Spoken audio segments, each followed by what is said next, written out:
आलेल्या सर्व शिवभक्तांना विनंती आहे की जर दर्शन झाल्यानंतर खालच्या बाजूला जर जाता येईल तर तेवढंच चांगलं होईल, कारण यातून कार्यक्रमाला सुरुवात होते.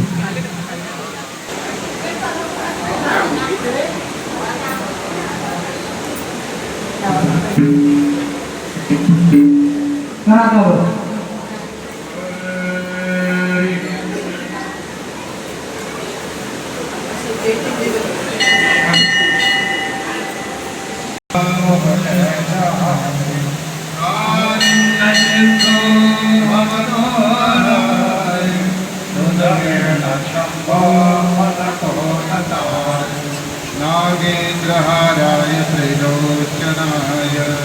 भस्माङ्गरागाय महेश्वराय नित्याय शुद्धाय दिगम्बराय